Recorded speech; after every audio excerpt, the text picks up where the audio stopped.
자, 이렇게 여러분들 원발진과 이어서 속발진에 대해서 살펴보았습니다. 원발진의 상태에서 2차적인 어떤 피부 질환이 2차적으로 감염이든 여러 가지 원인으로 인해서 2차적인 장애가 일어나는 것을 속발진이라고 하고 여러 가지 속발진의 종류에 대해서 함께 살펴보았습니다. 다음은 피부 질환에 대한 부분인데요. 피부 질환에 대한 종류와 각각에 대한 내용들을 살펴볼 텐데요. 피부 질환은 물리적 인자에 의한 피부 질환과 그리고 냉열의 물리적 인자 중에서도 열에 의한 거, 냉열에 의한 거 여러 가지 종류들이 나옵니다. 여러분들 피부 질환에 대해서 하나씩 살펴보도록 합시다. 피부 질환은 크게 물리적 인자와 그 다음에 여러 가지 피부염이라든지 세균성 피부 질환, 화학적 바이러스성 피부 질환, 진규성 피부 질환 등을 분류를 할 수가 있겠는데 첫 번째로 물리적 인자에 의한 피부 질환에는 열에 의한 것과 한냉에 의한 것, 그 다음에 기계적으로 자극에 의한 피부 질환, 이물질 반응이 있습니다. 그래서 이런 물리적 인자는 지금 말씀드린 여러 가지 외부적으로 가해진 자극으로 인해서 손상이 되는 이상 징후를 말하는데 열에 의한 피부 질환으로는 화상이라든지 그다음 화상에 의해서 여러 가지 신체가 흡수할 수 있는 에너지 양보다 많은 양에 노출될 때 발생되는 피부 질환을 들 수가 있겠고 화상의 단계도 1단계, 2단계, 3단계, 4단계 단계로 이루어지고 있습니다. 그리고 열에 의해서 여러분들 여름에 덥고 땀나고 그러시면 한진이 생깁니다. 이것을 땀띠라고 여러분들 생각하시면 되겠고요. 그리고 열에 장기적으로 노출돼서 발생되는 열성 혼반을 예로 들 수가 있겠습니다. 다음은 한냉, 어떤 차가운 기운에 의한 피부 질환으로는 동창이라고 해서 한냉에 의한 비정상적 국소적 염증 반응을 말하는 것이고 가장 가벼운 상태고요. 이 상태에서 좀 더 심해져서 피부 조직이 얼어서 국소적으로 혈액 공급이 없어진 경우가 동상이 되겠습니다. 그리고 한냉에 의해서 차가운 어떤 기운에 의해서 피부의 그물 모양의 청색 반을 형성하는 질환을 망상 청피반이라고 합니다. 그래서 피부 깊숙이 망상층에 분포되어 있는 어떤 파란색 반의 점, 그런 멜라닌 색소 침착 현상을 일컬는 피부 질환이 되겠고요. 그리고 여러분들 가끔씩 혈액순환이 안 된다든지 그런 분들, 수족냉증이 있으신 분들 찬 물에 손을 씻는다든지 했을 때 한겨울 같은 경우에 손에서 이렇게 오돌오돌하게 올라오는 경우 있습니다. 이것이 한냉 두드러기가 되겠습니다. 이런 것들은 한냉에 의한 피부 질환이 되겠고요. 다음으로는 기계적 손상에 의한 피부 질환이라고 분류를 해놓았습니다. 그래서 압력에 의해서 생기는 국한성 과각각증을 말합니다. 그래서 굳은살이 대표적인 예가 되겠고요. 굳은살과 달리 각하가 심한 중심에 핵이 있는 피부 질환을 티눈이라고 하고요. 지속적인 압력을 받은 부위에 궤양이 생긴 상태를 욕창이라고 합니다. 그래서 궤양 상태에서 여러분들 아까도 설명을 좀 드렸던 궤양 상태에서 오랫동안 병상에 누워 있다 보면 욕창에 걸리는 경우가 좀 많이 일어나서 이 부분 때문에 굉장히 케어에 어려움을 많이 겪게 됩니다. 압력과 마찰을 같이 받는 부분에 생기는 수포나 대수포를 마찰성 수포라고 하고 그리고 기계적 손상에 의한 피부 질환으로 방사선 피부염을 예로 들 수가 있겠습니다.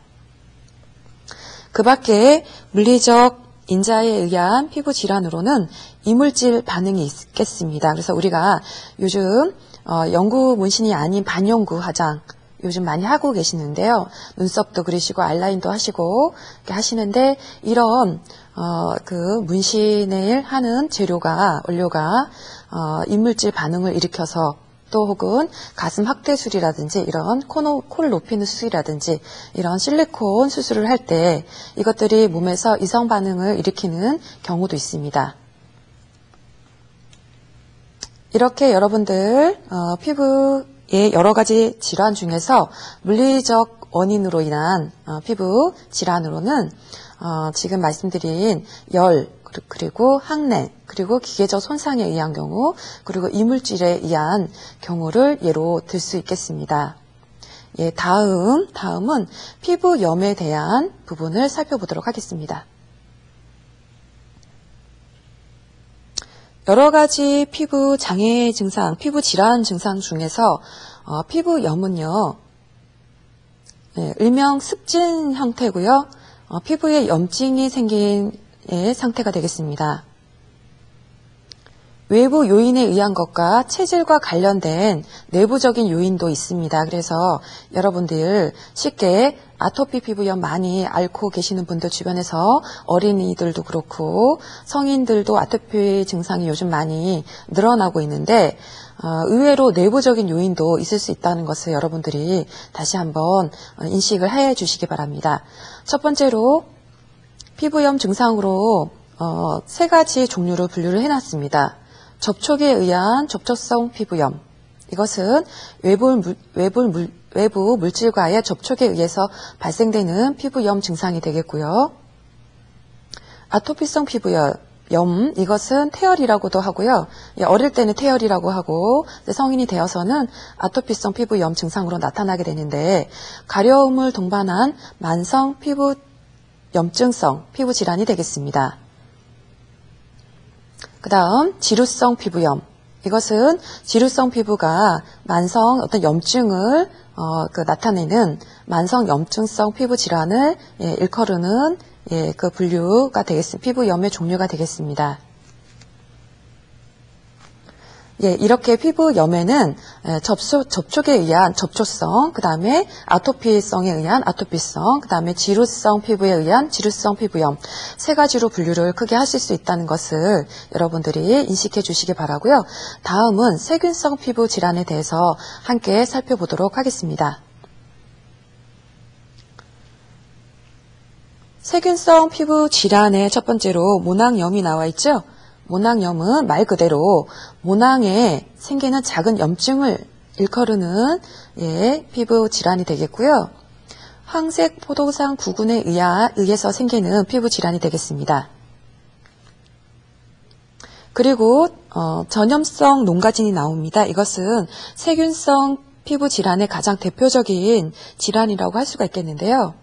포도상 구균이나 화농성 연쇄상 구균에 감염돼서 발생이 됩니다. 이것은 전염성이 매우 강한 질환이 되겠습니다.